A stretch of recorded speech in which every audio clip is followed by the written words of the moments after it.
देश में हर भारतीय सुप्रीम कोर्ट की तरफ बड़ी उम्मीद की नजर से देखता है और इसीलिए आज देश भर में सुप्रीम कोर्ट ने जो कहा उसको लेकर चर्चा हो रही है। आज पाठशाला की शुरुआत एक सवाल से करता हूं। उदयपुर के कन्हैया लाल की हत्या के लिए आप किसको जिम्मेदार मानते हैं? एक बड़ा बेसिक सा प्रश्न है, क्योंकि सुप्रीम कोर्ट ने जो कहा उस पर आने के पहले हमें अपने आप से पूछना होगा कि इसके लिए आप किसको जिम्मेदार मानते हैं? कन्हैया की मौत का जिम्मेदार कौन है? आपकी नजर में कौन है? ये एक बड़ा बेसिक सा प्रश्न है। नुपुर शर्मा का बयान, भाई उन्होंने जो कहा उसको लेकर ही आज सुप्रीम कोर्ट ने बहुत कुछ कहा। तो पहला यह है कि क्या नुपुर शर्मा का बयान जिम्मेदार है या मीडिया की डिबेट जिम्मेदार है कि मीडिया में डिबेट हो रही थी इसलिए मामला बढ़ता चला गया और कन्हैया लाल का गला रेत दिया गया, क्योंकि कोर्ट ने मीडिया के बारे में भी कहा। कट्टरपंथी सोच है क्या इस हत्या के पीछे, या कन्हैया लाल के हत्यारे और हत्यारे, इसको जोड़ लीजिए, इनमें से कौन जिम्मेदार है? क्योंकि आज कोर्ट ने नुपुर शर्मा के बयान का जिक्र किया, मीडिया की डिबेट का जिक्र किया। कोर्ट ने इन दोनों पर तो कहा, लेकिन इस कट्टरपंथी सोच के बारे में और हत्यारों के बारे में कोर्ट ने कुछ नहीं कहा। सुप्रीम कोर्ट ने नुपुर शर्मा के मामले में कुछ ऐसी बातें की हैं जिस पर बहुत बहस हो रही है। सोशल मीडिया और पब्लिक में लोग बहुत बातें कर रहे हैं। हमारी मंशा देश की सबसे बड़ी अदालत पर सवाल उठाने की नहीं है, लेकिन लोगों के मन में जो सवाल हैं उनको उठाकर सामने लाने की, क्योंकि देश में यह चर्चा जो हो रही है इस पर बात करना बड़ा जरूरी है। सबसे पहली बात तो यह है कि नुपुर शर्मा ने सुप्रीम कोर्ट में एक अर्जी दी थी जिसमें मांग यह की गई थी कि उनके खिलाफ देश भर में जो एफआईआर दर्ज हुई हैं उन सारे मामलों को क्लब कर दीजिए, मतलब एक जगह पर कर दीजिए और दिल्ली में सुनवाई हो। इसके पीछे नुपुर शर्मा ने दलील यह दी थी कि नुपुर को लगातार रेप और जान से मारने की धमकी मिल रही है।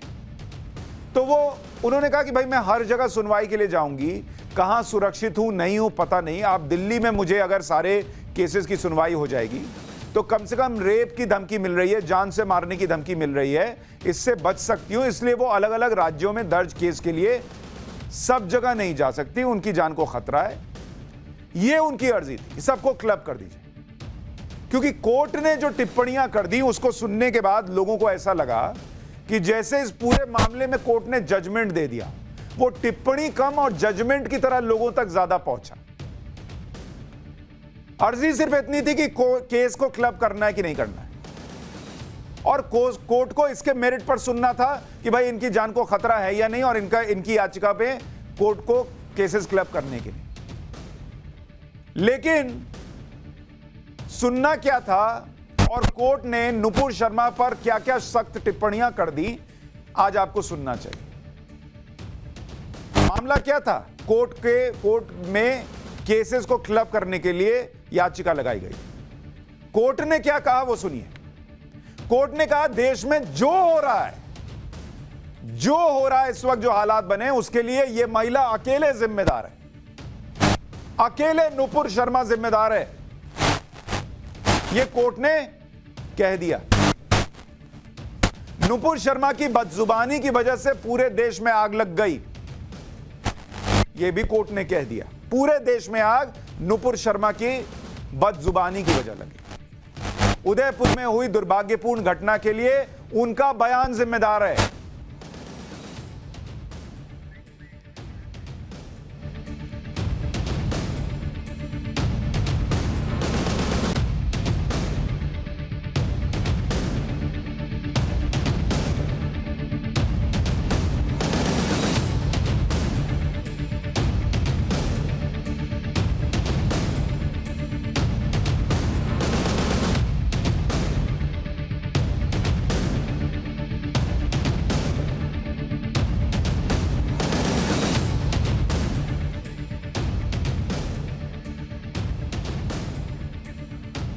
माइक में कुछ समस्या आ गई थी, माइक ठीक कर रहा था। कोर्ट ने कहा कि उदयपुर में जो घटना हुई उसके लिए नुपुर शर्मा का बयान ही जिम्मेदार है। उदयपुर में कन्हैया लाल की जो मौत हुई उसके लिए नुपुर शर्मा का बयान जिम्मेदार है। देश में चर्चा हो रही है, लोगों के पैरों तले जमीन निकल गई है कि कन्हैया लाल की मौत के लिए कोर्ट कह रहा है कि नुपुर शर्मा का बयान जिम्मेदार है। अभी आऊंगा इस पर कि कोर्ट ने जो कहा उसके लिए पब्लिक सवाल क्या पूछ रही है, लेकिन अभी सुनिए कोर्ट ने कहा क्या क्या। उन्होंने कहा नुपुर शर्मा को इस तरह का बयान देने की क्या जरूरत थी। नुपुर शर्मा को टीवी पर जाकर देश से माफी मांगनी चाहिए। एक राष्ट्रीय दल की प्रवक्ता होने से आपत्तिजनक बातें करने का लाइसेंस नहीं मिलता। नुपुर शर्मा की जान को खतरा है या वो देश की सुरक्षा के लिए खतरा बन गई। नुपुर शर्मा ने कहा ना कि मुझे रेप की धमकी मिल रही है, जान से मारने की धमकी मिल रही है, तो जज पलटकर पूछ रहे हैं कि उनको खतरा है कि देश की सुरक्षा के लिए नुपुर शर्मा खतरा बन गई। कोर्ट ने यह भी कह दिया कि अपने बयान को वापस लेने में देर की और बाद में शर्त के साथ माफी मांगी। इतनी तल्ख टिप्पणियां कोर्ट ने उस मामले में कर दी जिसमें इनको लेकर कोई याचिका में जिक्र ही नहीं था। सिर्फ क्लब करना है कि नहीं, एफआईआर को इस पर चर्चा होनी थी। कोर्ट ने क्या नहीं कह दिया, क्या नहीं कह दिया, मतलब इस पूरे मामले में देश में जो आग लगी है, जो उन पर एफआईआर हुई है, उसको भी ऐसे लगता है कि कोर्ट ने वर्डिक्ट ही सुना दिया कि सब तो इसी महिला की। फिर एफआईआर की वजह क्या बची जब सब कुछ कह दिया कि आप ही जिम्मेदार, मर्डर भी के पीछे भी जो उदयपुर में हुआ उसके पीछे भी नुपुर शर्मा जिम्मेदार। फिर एफआईआर सुनवाई का मतलब क्या रह गया जब सब कुछ टिप्पणियों में आ ही गया। और इसीलिए लोग पूछ रहे हैं, लोग चर्चा कर रहे हैं कि कोर्ट ने इस मामले में इतनी सख्त टिप्पणियां क्यों की और इन टिप्पणियों की क्या जरूरत थी जब मामला उस केस से जुड़ा हुआ नहीं था। इसके बाद टिप्पणियां करने के बाद कोर्ट ने वकील से कहा कि हाईकोर्ट जाइए, जिसके बाद नुपुर शर्मा के वकील ने याचिका वापस लेने की इजाजत मांगी। कोर्ट ने कहा ठीक है, वापस ले लीजिए। नुपुर शर्मा को कोर्ट क्यों जाना पड़ा? देश में 10 से 12 एफआईआर करा दी गई, मुंबई, नागपुर, कश्मीर, सब जगह एफआईआर हो गई। उन्होंने कहा जान को खतरा है, इसलिए दिल्ली में सबको सुन लिया जाए। ये नहीं कहा कि एफआईआर क्वैश कर दीजिए, कहा यहां दिल्ली में सुन लीजिए, मुझे रेप की धमकी मिल रही है, मुझे जान से मारने की धमकी मिल रही है। लोग अब ये सवाल पूछ रहे हैं कि जिसे अपनी जान का खतरा लग रहा है, जिसे अपनी सुरक्षा को लेकर चिंता है एक महिला को, वो जब बड़ी उम्मीदों के साथ सुप्रीम कोर्ट के पास गई तो क्या उसके खिलाफ ही टिप्पणी से उसे ही और खतरे में नहीं डाल दिया गया? क्या लोगों के मन में सवाल है कि क्या नुपुर के खिलाफ कट्टरपंथियों का गुस्सा और बढ़ने की आशंका नहीं है जब आप कह रहे हैं कि देश के अंदर जो आग लगी हुई उसकी जिम्मेदार सिर्फ एक महिला है? तो जो कट्टरपंथी हैं, जो पहले ही नाराज हैं, कोई रेप की धमकी दे रहा है, कोई मारने की धमकी दे रहा है, उसके दिमाग में क्या जाएगा? अरे हम तो ठीक हैं। आज तो कोर्ट ने भी कह दिया कि यही जिम्मेदार है, इसी की गलती है, हम गलत हैं या नहीं है इस पर तो कोर्ट ने कुछ नहीं कहा। तो क्या वो लोग इस महिला के खिलाफ और नफरत से नहीं भर जाएंगे? आज लोग ये प्रश्न पूछ रहे हैं कोर्ट की टिप्पणी के बाद। क्या कोर्ट की टिप्पणी की आड़ लेकर लोग नुपुर शर्मा को और ज्यादा गुनहगार बनाकर उसके खिलाफ जो नफरत भरी जा रही है उस आग में घी का काम नहीं करेंगे? वो लोग अपनी उस आग को हवा नहीं देंगे? क्या इससे कट्टरपंथी सोच नुपुर के खिलाफ नहीं बढ़ेगी? क्या बिना ट्रायल नुपुर को अपराधी मान लेने वाले संकेत नहीं दे दिए गए? क्योंकि सुनवाई तो मामले पर हो नहीं रही थी, लेकिन जज ने कह दिया, कोर्ट ने कह दिया कि भाई ये सारा मामला जो है वो इस एक लड़की की वजह से हो रहा है। तो लोगों को मन में है कि ये क्या जजमेंट आया है? क्या बिना ट्रायल संवेदनशील मसले पर एक तरह का फैसला सुनाने वाली बातें नहीं कही गई? क्या नुपुर शर्मा की जान पर खतरे को हल्का कर देने वाले संकेत नहीं दिए गए? क्योंकि अदालत फैसला ऐसे नहीं सुनाती, सबूत आते हैं, हर पक्ष को सुना जाता है, तब कहा जाता है कौन जिम्मेदार है कौन नहीं है, बिना किसी पक्ष को सुने हुए।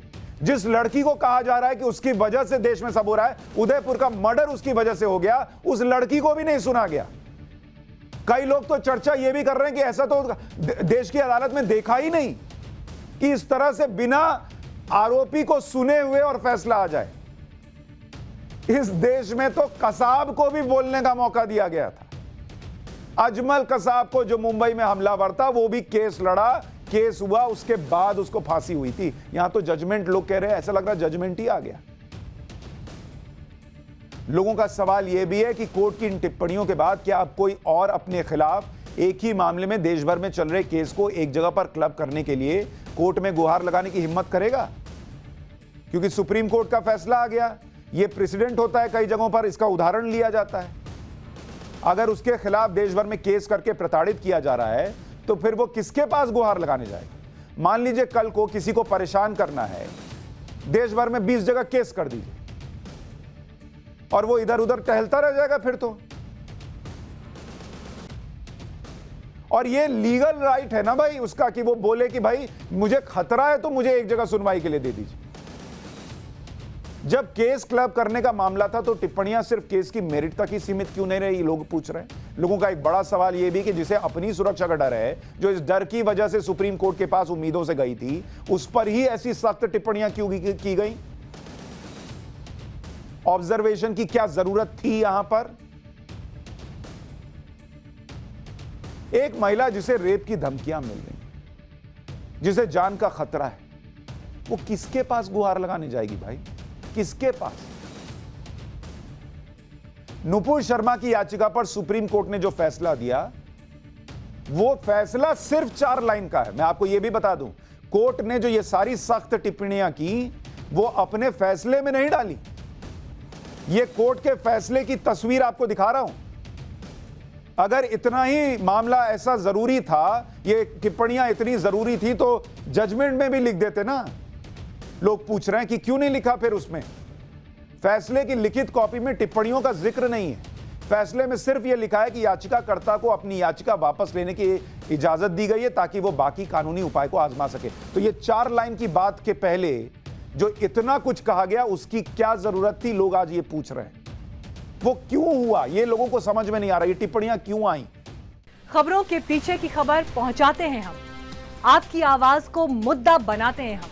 टाइम्स नाउ नवभारत को YouTube पर लाइव देखिए, सब्सक्राइब करिए और बेल आइकन जरूर दबाइए।